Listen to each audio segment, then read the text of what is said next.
नमस्कार, सोमेश्वर रिपोर्टर मध्ये आपलं स्वागत आहे। आता आपण आहोत पुणे पंढरपूर पालखी महामार्ग पुरंदर तालुक्यातील सातारा जिल्ह्याच्या सीमेवरती असलेल्या नीरा नदीवरील नवीन पुलावरती।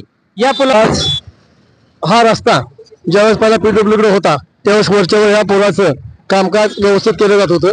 आता हा पालखी महामार्ग 965 नंबर मध्ये हा नॅशनल हायवेचा हा रस्ता गेल्यापासून ह्या रस्त्याकडे साधारणतः ह्या गेल्या 5 वर्षापासून टोल नाका संपल्यानंतर दुर्लक्ष झालं होतं। आता सध्या काम चालू आहे, नाही असं नाही, परंतु हा पाऊस सुरू झाल्यापासून काम बंद ठेवलेलं आहे आणि त्या पुलाच्या दोन्ही साईडला माती साठलेली यांनी काढली साईडला दाबली व ती माती परत विरघळलेली रस्त्यावर आली, त्याच्यामुळे गाड्या घसरून लोक पडून अपघात होण्याची शक्यता जास्त आहे। त्याचबरोबर दोन्ही पुलाच्या भीमाच्या मध्ये जे जॉईंट दिलेलं आहे सस्पेन्शन जे आहे त्याच्यामध्ये मोठी खच पडली व ती खच पडलेली असल्यामुळे येणारं जड वाहन हादर आपटते आणि आपटल्यामुळे ह्या पुलाला हादर बसतात, त्यामुळे ह्या पुलाला बी धोका होण्याची शक्यता आहे। त्याचबरोबर गाडीचं स्पीड कमी करतात, बाटूने वाहन जे बारक्या वाहन आलं तर समोरच्या वाहनावरती वाहन धडकून अपघात होण्याची जास्त शक्यता आहे। त्याचबरोबर पुढच्या कॉर्नरला ज्या आपण लोणंद जाताना त्यामुळे त्या पुढच्या बाजूला खड्डे पडलेले आहेत आणि ते खड्डे इकडनं जाणारे वाहन दिसत नाहीत, तिकडनं वाहन येताना जोरात येते, इकडनं वाहन स्पीड कमी केलं की मागण्यावर वाहन त्याला धडकून अपघात जास्त होण्याची गरज आहे, शक्यता आहे। तर लवकरात लवकर नॅशनल हायवेच्या अधिकाऱ्यांनी ह्या रस्त्याचे काम चालू करावे। त्याचबरोबर आम्ही ग्रामपंचायत पाडेगाव यांच्या वतीने त्यांना निवेदनही दिलेलं आहे, पत्र दिलेलं आहे की आश्रमशाळेच्या जवळ मुलांची दालनाची वर्दळ जास्त असते तिथे स्पीड ब्रेकर टाकावेत। त्याचबरोबर पाडेगाव कॅनल पैसे त्या चौकात पिंपरं बावकरवाडी रायगडवाडा बाळूपटलाची वाडी इकडे येणारे लोक अधिक पाडेगाव मधले लोक तिथे वारंवार सारखे अपघात होत असतात, तर त्या ठिकाणी स्पीड ब्रेकर टाकावेत। त्याचबरोबर फलटण तालुक्याचे पाडेगाव तिकडे येणारे लोक तिथे अपघात होतात तिथे स्पीड ब्रेकर टाकावेत। अशा पद्धतीचं आमच्या ग्रामपंचायत पाडेगावच्या वतीने आम्ही निवेदन दिलेलं आहे। सध्या आपण नीरा लोणंद मार्गावर असलेल्या नीरा नदीच्या पुलावर उभे आहोत।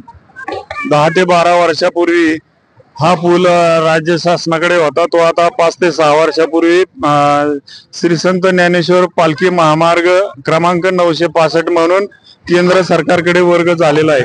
ज्यावेळी हा पूल आणि रस्ता राज्य शासनाकडे होता त्यावेळेस बांधा वापरा हस्तांतरित करा या तत्वावर खाजगी तत्वावर या रस्त्याची आणि पुलाची देखभाल दुरुस्ती होत होती, परंतु जसा हा श्री संत ज्ञानेश्वर महामार्ग पालखी मार्ग केंद्र सरकारकडे वर्ग झालेला आहे तेव्हापासून या पुलाकडे आणि या रस्त्याकडे केंद्र सरकारचे दुर्लक्ष झालेले आहे।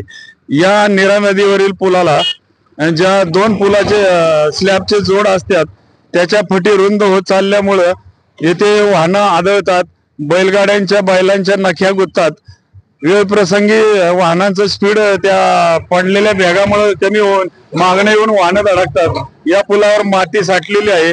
10 ते 12 वर्षापूर्वी या पुलाला रंगोटी नसल्यामुळं परावर्तित रंगरंगोटी रिफ्लेक्टर नसल्यामुळं एका वारकऱ्यांच्या ट्रकला अंदाज न आल्यामुळं तो ट्रक पुलावरून खाली पडून 8 ते 10 वारकरी खलास झालते। तरी आमची एवढीच विनंती आहे की या पुलाकडे महामार्ग प्राधिकरणानं वेळोवेळी लक्ष देऊन देखभाल दुरुस्तीकडे लक्ष द्यावं व लोकांचे जीव जाण्यापासून लोकांना वाचवावं। मोठ्या प्रमाणात या पुलावरती वाहतूक असल्यामुळे आणि पुणे पंढरपूर पालखी महामार्ग असल्यामुळे या पुलाचे काम लवकर ज्या पुलाच्या मध्यभागी ज्या दोन्ही पुलांना जोडणाऱ्या ज्या बँगा पडलेल्या आहेत त्यामध्ये रबर बसून येणाऱ्या जाणाऱ्या गाड्यांना त्रास न होता सहकार्य करावे अशी येथील ग्रामस्थांची मागणी आहे। सोमेश्वर रिपोर्टरसाठी मी महेश जगताप, विजय लकडे, सातारा। कुठे मिळालं तुला